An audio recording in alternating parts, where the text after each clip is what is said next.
우리 지역 특별한 사람과의 만남 파워 인터뷰 시간입니다. 얼마 전 국회가 상임위원장 4명을 교체했는데요.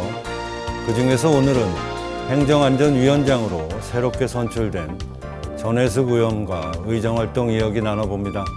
반갑습니다.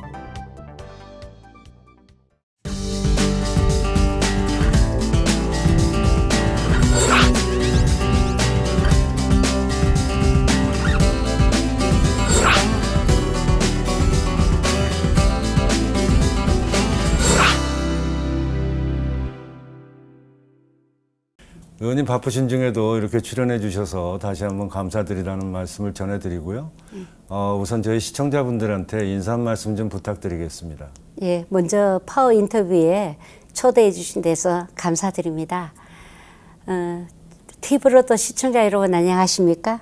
저는 국회 행정안전위원장 전혜숙입니다. 저는 서울 광진구 갑 국회의원으로서 저의 의정활동의 목표는 우리 광진 구민들에게 행복을 배달하는 것이 저의 목표입니다. 그리고 국민들이 행복해서 그 배달부가 같이 많아지는 그것이 저의 목표인데요. 오늘 TV로도 파워 인터뷰에서 시청자 여러분과 함께 많은 소통과 또 많은 공감을 통해서 좋은 인터뷰가 됐으면 좋겠습니다. 국회의원에 특별한 계기가 있으셨나요? 국회의원으로 활동하고 되시게 된? 네. 제가 사실은 이제 국회의원을 왜 해야 되는가 하는 것은 국회의원이 목표라기보다는 하나의 일을 성취하기 위한 도구라고 저는 늘 생각합니다. 네.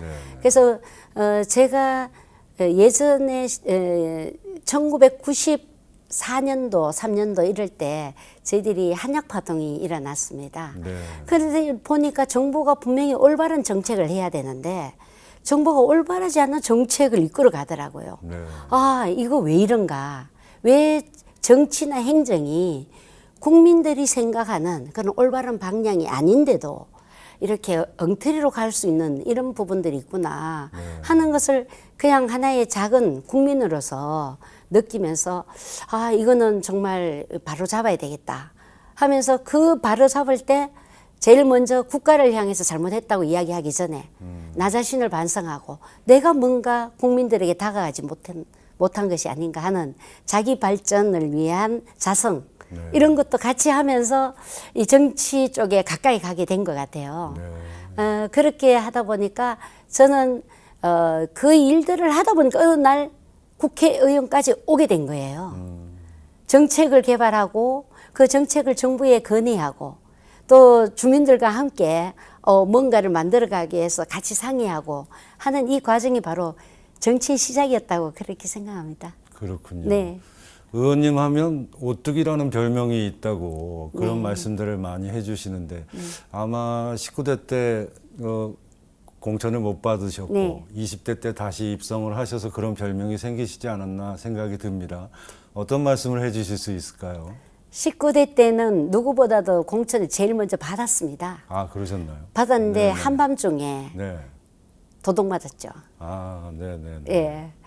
그런데 이제 그 4년의 아픔이 있었습니다. 네. 있는 동안 제가 생각한 것은 남을 원망하기 이전에 나 자신을 반성해야 되겠다는 생각을 했습니다. 처음에는 굉장히 원망스럽고 정말 억울했어요.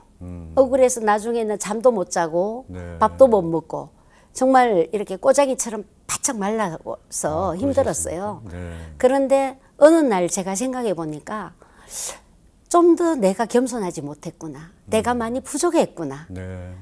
그런 나 자신을 돌아보라는 그런 자성의 시간을 나한테 주기 위해서 이런 게 됐구나 생각하면서 오히려 그 4년 동안 주민들에게 더 가까이 가고 주민들과 함께 하면서 지역을 어떻게 발전시켜야 될까?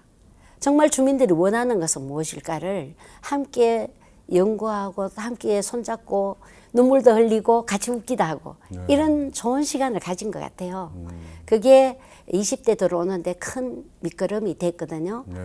그래서 그때 이제 저에게 이 안 좋은 관계를 저를 이렇게 만드신 분들은 제가 당선되고 나서 함께 만나면서 그분들이 좀 불안할 거 아닙니까? 네, 네, 그때 제가 모든 게 내 잘못이라고 우리가 앞으로 인간관계를 잘해 나가자. 네, 제가 그런 이야기를 했습니다. 네. 그게 그 4년의 아픔만큼 저도 많이 성숙한 그런 저에게는 아팠지만 필요한 저를 성숙되게 만드는 귀한 시간이었다고 지금 해고할 수 있습니다. 네. 의원님 국회에서 활동하시는 네. 분야에 대해서 질문을 좀 드려야 될 것 같은데 여러 분야의 위원장으로도 활동을 하셨지만 그 중에서도 그 여성가족위원회 위원장으로 또 활동을 하셨어요. 네. 어떤 성과가 있었는지 한 말씀 좀 더 해주시죠. 네. 여성가족위원회가 처음에는 갔을 때 방을 빼라 뭐 이렇게 굉장히 어려운 상황에 직면했습니다. 네. 그런데 우리 여야 간사님들이 네, 네. 함께 저와 함께 그 방을 다시 되찾았어요. 되찾고 나서 관계가 굉장히 좋아졌어요. 네. 서로 이제 그게 위기가 네, 네. 기회가 되는 것 같아요. 네, 네. 우리가 한일 관계도 이번에 위기가 우리나라 발전이 기회가 된다고 하는 것처럼 그렇죠. 그 위기가 오니까 여야가 다 똘똘 뭉쳐지더라고요. 네.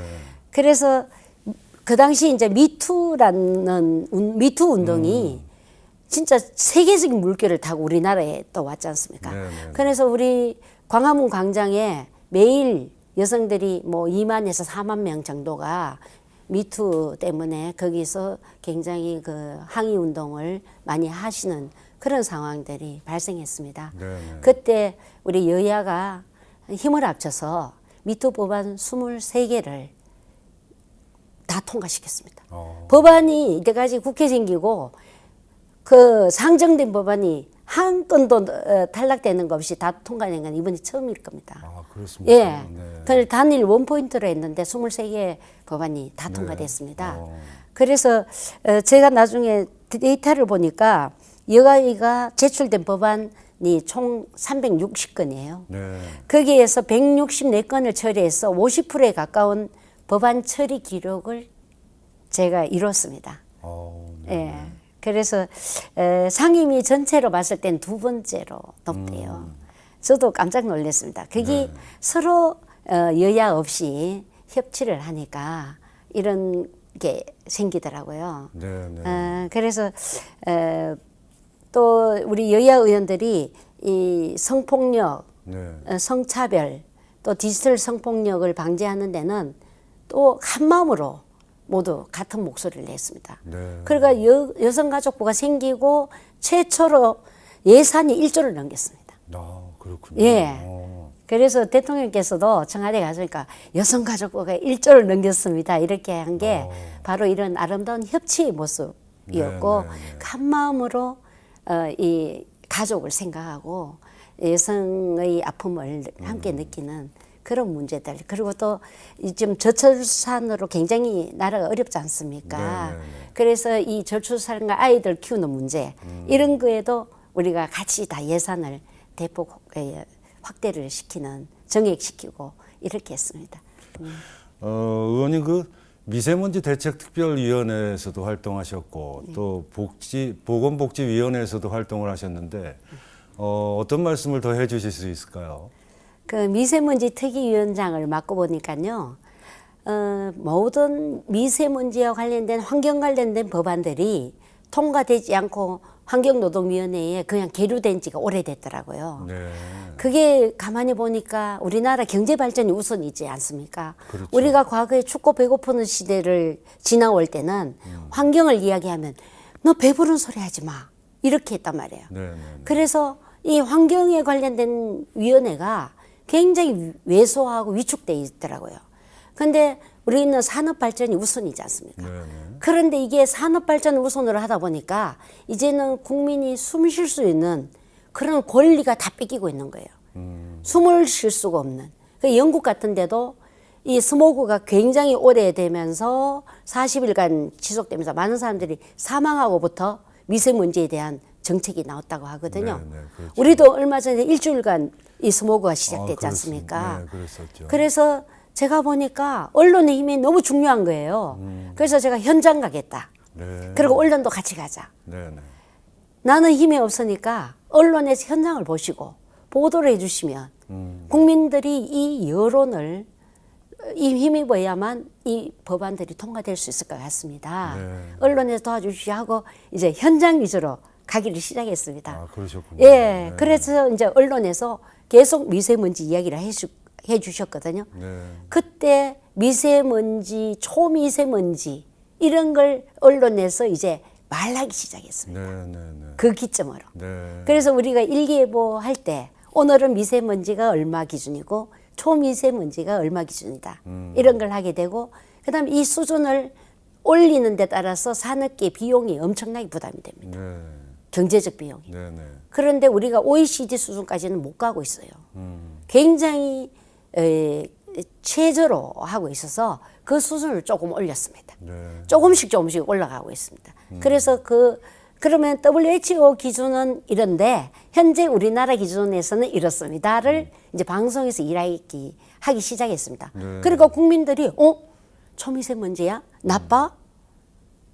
그리고 제가 방송 인터뷰에서 초미세먼지가 얼마나 국민 건강에 나쁜지 우리나라가 폐암으로 얼마나 많이 사망한지를 계속 이야기를 하고 하니까 이제 그게 국민들 여론 환기가 된 거예요. 네. 그래서 지금 공기청정기가 어린이집을 비롯해서 학교 그렇죠. 그리고 경로당에 지금 국비로 네, 네. 지급되고 있습니다. 맞습니다. 네. 예, 이게 이제 그 성과예요. 그리고 미세먼지 관련된 법안을 통과를 너무 안 시켜가지고요. 네, 네. 제가 국회에서 결의안까지 해서 낭독을 했습니다. 그러고 그러셨군요. 나서 서목고가 한 일주일 시작되고 나니까 대통령께서 이거 빨리 처리하자 해가지고 미세먼지 관련 법안이 통과가 됐죠. 네, 네. 그래서 우리나라가 상당히 이제 미세먼지를 위해서 정부가 돈을 부담하는 산업계가 부담할 수 있는 이런 계기가 됐다는 말씀. 저는 그걸 굉장히 큰 보람으로 느끼고 있습니다. 잘 네. 알겠습니다. 의원님 보건복지위원회에서는 또 어떤 성과가 있었나요? 보건복지라는 거는 국가가 왜 존재하는가에 대한 의미를 주는 거라고 봅니다. 네, 네. 특히 소외되고 어려운 사람들이 우리 대한민국을 살아가면서 인간답게 살 수 있는 권리를 주는 것이 보건복지의 기본이거든요. 네, 네. 그래서 우리 어르신들은 과거에 본인을 노후를 위해서 아무런 준비를 못했어요. 연금이란 제도가 없었지 않습니까? 자식들에게 다 부어버렸어요. 그래서 국가가 효도하는 그런 시대를 만들어야 된다 해서 네, 네. 노인 장기 요양보험을 태동하게 제가 만들었고요. 그 다음에 또 기초노령연금 있죠. 네. 그거를 제가 법안을 1호 법안으로 내었습니다. 그래서 그게 30만 원으로 드리려고 했는데 국가가 재정이 많이 안 돼서 25만 원 요번에 되고 네. 좀 더 재정이 되면 30만 원까지 가기를 저는 바랍니다. 그리고 또 우리가 아이들을 잘 못 낳지 않습니까? 네, 네. 아이들 잘 못 낳으니까 아동수당을 10만 원씩 해서 아이들을 당신들에게 큰 선물이다. 네, 네. 잘 키우라는 의미로 보편적으로 이번에 또 돼서 저는 큰 쾌거라고 생각하고요. 그 다음에 이제 국가에서 이제 이 효도를 해야 되는데 치매에 걸린 어르신들은 네. 정말 자식들이 서로 싸움하고 안 모시려고 그래요. 그래서 치매 국가 책임제를 이번에 정착시키는데 좀 역할을 좀 했습니다. 네, 잘 알겠습니다. 네. 의원님 현재 활동하시는 그 위원회가 행정안전위원회인데 네. 행정안전위원회 좀 질문을 드려야 될 것 같아요. 네. 행정안전위원회는 어떤 역할을 하고 또 위원장으로서 행정안전위원회를 어떻게 이끌어 가시고 싶은지 한 말씀 좀 더 해주시죠. 네. 행정안전 자체의 이름에 다 들어 있습니다. 네, 네, 네. 그러니까 전국 지방자치단체의 모든 행정을 총괄하면서 또 국민이 안전하게 살 수 있는 경찰과 소방 이런 데를 다 이렇게 갖고 있거든요. 그래서 우리가 안전해야 국민들이 안심하고 살 수 있는 나라가 되지 않습니까? 네, 네. 치안과 관련된 거. 그리고 119 구급대를 비롯한 불 끄는 화재 때 불 끌 수 있는 그런 국민을 지켜주는 이런 것들이 잘 돼 있는데 아시다시피 소방 공무원들의 처우가 굉장히 열악하고 그렇죠. 그거 처우를 개선해 주는 것과 경찰 공무원들도 굉장한 스트레스를 받고 있고 수명이 굉장히 짧아요. 맞습니다. 예, 그분들에 대한 처우 개선도 참 형편없거든요. 네, 예, 그런 부분들도 하면서 우리 또 여기 인권에 대한 문제들도 또 국민들의 인권도 지켜야 되는 네. 이런 여러 가지 복잡한 게 있고 또 저희가 지방자치 분권을 해야 되지 않습니까? 네. 그래 올바른 지방자치가 돼야 되는데 그렇죠. 말로만 지방자치가 되어 있고 예산 편성은 제대로 안 되어 있어서 네, 지금 네. 문재인 정부 들어와서는 예산 편성을 좀 지방에 많이 주자 하는 걸로 해서 지금 하고 있는데 그걸 완성을 시키는 것이 목표라고 생각합니다. 네. 의원님 지역구 질문을 이번엔 좀 드려야 될 것 같은데 네. 의원님 지역구가 중곡동, 능동, 구이동, 광장동 뭐 이렇게 군자동 일대까지 의원님 지역구입니다. 지역구 발전을 위해서도 많은 예산도 확보하시고 많은 활동들을 해오신 것 같은데 뭐 이 시간에 빌어서 좀 자랑을 해주신다면 어떤 말씀을 해주실 수 있을까요? 네, 뭐 자랑이보다는 제가 이제 국회의원 하는 목표가 네, 네. 하나하나 큰 욕심을 안 내고 우리 주민들이 광진 구민들이 조금이라도 편하게 좀 행복하게 느낄 수 있는 게 있으면 작은 거라도 저는 하자 네, 네. 이런 생각을 했는데 항상 부족해요. 저는 네. 내가 좀 아직 부족하다. 더 해야 되는데 이런 생각이 늘 많습니다. 그래도 이제 주민들에게 제가 좀 말씀드릴 수 있는 거는 아차산 둘레길 혹시 가보셨는가 모르겠네요. 네, 네, 네. 저도 가보셨어요? 가봤습니다. 네. 좋았어요? 엄청 좋았죠. 예, 서울에서 제일 좋은 길이라고 이야기를 하거든요. 네, 네, 네. 거기는 여성도 다닐 수 있고 네. 노인도 다닐 수 있고 소아도 다닐 수 있고 장애인도 다닐 수 맞습니다. 있도록 이렇게 길을 편하게 했습니다. 서울 시민들이 아주 많이 많이 찾아주시는 예 곳이죠. 돌레길 때문에 네, 또 네, 많이 네. 오시거든요. 네.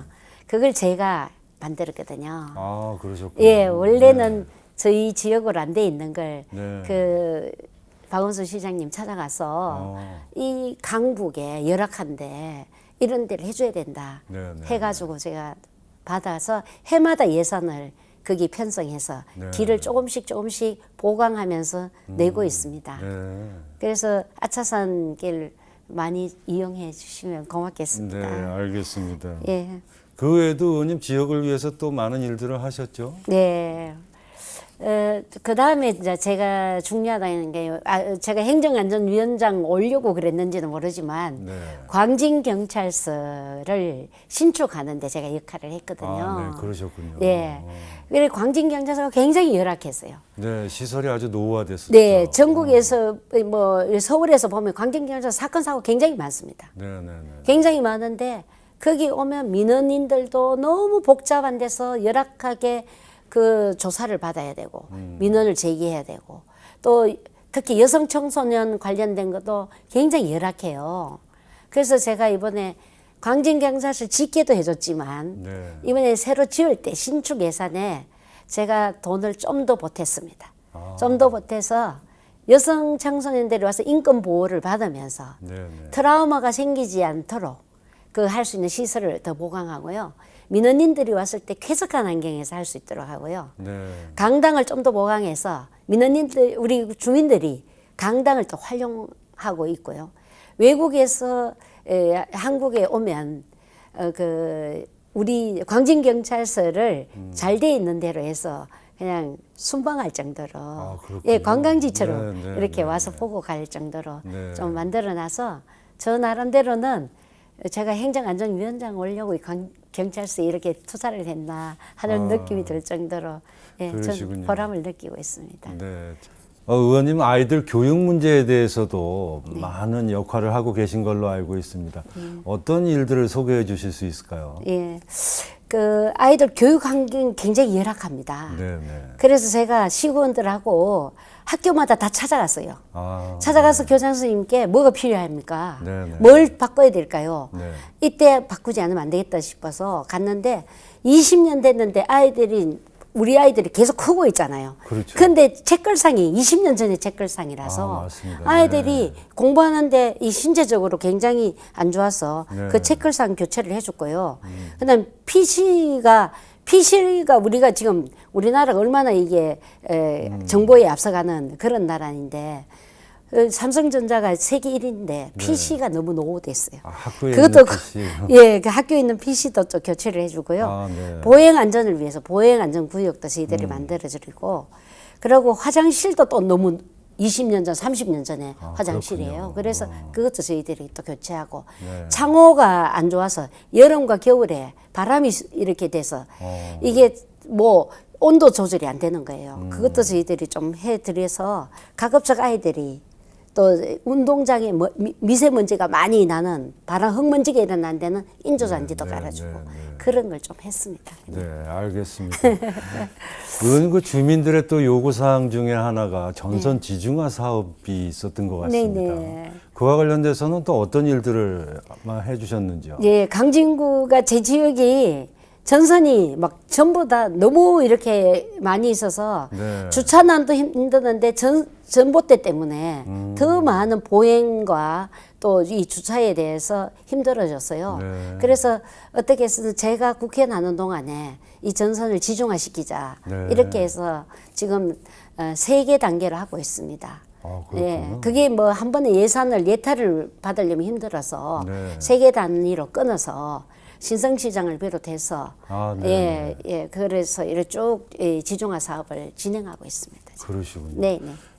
의원님 그 가족센터를 구이 이동 쪽에 네. 준비하고 계신 걸로 알고 있는데 예. 어떤 내용이신지 소개를 좀 해주시죠. 네, 이거가 이제 예산이 거의 100억이 들어가는 예산입니다. 네. 그러니까 아이와 어른, 노인, 그리고 청년 네. 이 3세대가 함께 올릴 수 있는 그게 가족센터거든요. 네. 이것을 부지가 없어서 네, 네. 구이동 주민센터를 키우면서 아. 그 위에다가 해서 우리가 강당도 큰 강당이 없습니다. 네, 행사를 하고 네, 싶어도 네. 거기에다가 큰 강당도 만들고 아. 이렇게 해서 주민들이 활용할 수 있는 걸로 해서 이번에 제가 여성가족위원장 하면서 좀 만들었습니다. 의원님 여러 가지 그 화두 중에 요즘의 최대 화두는 청년 일자리 문제가 아닌가 싶습니다. 예. 의원님도 이와 관련돼서는 많은 관심을 갖고 계신 걸로 알고 있는데 네. 어떤 의견이 있으신지 한 말씀 좀 더 해주시죠. 네. 청년들이 이제는 뭐 3포 시대에서 5포, 7포로 해서 연애하는 거, 결혼하는 거, 뭐, 이 정말 절망 속에서 이렇게 다 포기하고 네. 있을 정도로 심각하지 않습니까? 그래서 청년들이 취업을 못하는 청년들이 취업을 위해서 네, 네. 준비하는 그 무중력이라고 하는 그런 기간을 저희들이 지원하는 청년센터를 네. 제가 유치를 했습니다. 아, 그러시군요. 그래서 예, 군자동의 세종대 바로 옆에 네네네. 저희들이 유치를 해서 청년들이 그 정보를 알고 많이 이용했으면 좋겠습니다. 아, 그렇군요. 예, 그리고 또 이제 저희 지역에는 어려운 지역이에요. 자영업자들이 네. 굉장히 많고 창업하려는 사람 많은데 그것을 어떻게 정부가 이끌어 줄 수 있는 시설이 없습니다. 그래서 제가 그 사회적 일자리 네. 센터를 만들어서 군데군데 흩어져 있는 작은 사회적 기업들이 한 곳에 모여서 그 일들을 할 수 있도록 거기에도 물론 청년도 포함됩니다. 아, 네. 같이 할 수 있도록 제가 2개를 이번에 만들었습니다. 이 방송을 보는 주민들께서 네, 많이 활용하셔서 네, 청년들에게는 희망과 꿈이 되고 네. 또 작은 창업을 하시는 분들에게도 큰 용기가 됐으면 좋겠습니다. 네, 잘 알겠습니다. 네. 의원님 그 모두의 질문을 드렸어도 되는 질문 같은데 광진구 지역 발전 또 앞으로의 계획 여러 가지 정책들에 대해서 궁금합니다. 의원님 어떤 생각을 갖고 계신지 네. 한 말씀 좀 더 해주시죠. 네. 광진구가 상업지역이 굉장히 부족하고요. 종상량이 안 돼 있습니다. 심지어는 종상량이 된 것을 종하향까지 시킨 경우가 있었어요. 집주인도 모르고 깜짝 놀란 경우가 있었습니다. 네. 그래서 저희가 이렇게 둬서는 안 되겠다 해서 네. 상업지역 비율은 좀 서울시로부터 제가 확보를 좀 많이 했습니다. 네. 했지만 정말 그 일반 주거지역의 종상량은 더 중요하거든요. 네, 네. 그래서 주거지역의 종상량을 위해서 그냥 구청장이 기분 난다고 종상량을 못 시키지 않습니까? 그렇죠. 그래서 저희가 뭘 만드냐면 서울시의 도시계획 재수립의 용역을 주었습니다. 아, 그 네. 용역 결과에 따라서 저희들이 종상량을 해서 주민들이 그 주거로 인해서 새로운 재건축을 할 때 네, 네. 그 굉장히 도움을 받을 수 있도록 저희들이 좀 많이 만들었고요. 네. 그다음에 30년 이상 된 노후된 건물들이 굉장히 많습니다. 그렇죠. 그것을 재건축할 수 있도록 저희가 적극 지원할 수 있는 그런 계획을 좀 가지고 있습니다. 의원님 모시고 이렇게 여러 가지 광진구에 대한 또 얘기, 또 국회에서 활동하시는 얘기 듣다 보니까 준비된 시간이 다 된 것 같습니다. 네. 다음에 다시 한번 모시도록 꼭 제가 약속을 드리면서요. 네. 이 시간 끝으로 카메라 보시고 저희 시청자분들한테 남기시고 싶은 말씀 한 말씀 좀 해주시죠. 네. 국민들께서 일본이 저희들을 화이트리스트에서 제외시키는 이런 국가 위기에 준하는 이런 상황들에서 많이 걱정들 하시라고 생각합니다. 그러나 위기가 기회라고 생각합니다. 이럴 때일수록 우리 내수를 진작하면서 국민들이 하나로 단결해서 이런 위기를 오히려 슬기롭게 우리가 국가가 발전할 수 있는 기회로 삼았으면 좋겠습니다. 저는 정치하는 목표가 함께 손잡고 화합하면서 가야 된다고 생각합니다. 광진구에는 여당 야당이 없습니다. 광진구 당만 있다고 생각합니다. 우리 모두 함께 손잡고 광진구 발전과 또 국가 발전을 위해서 애쓰는 그런 게 되었으면 좋겠습니다. 국민 여러분, 저 행복배달부 전해석으로서 말씀드린 거는 모두 행복하시고 또 즐거운 인생을 노후 보내시길 바라겠습니다. 무더위에 건강하십시오. 감사합니다. 의원님 출연해 주셔서 감사합니다. 네, 초청해 주셔서 고맙고요. 티브로드의 무궁한 발전을 기원합니다. 네, 네. 감사합니다. 네. 정치의 으뜸가는 요체는 국민의 신망을 얻는 것이다 라는 말이 있습니다. 전혜숙 의원이 앞으로도 국민의 기대에 부응하는 정치인이 되길 바라며 저는 여기서 인사드리겠습니다. 시청해 주신 여러분 감사합니다.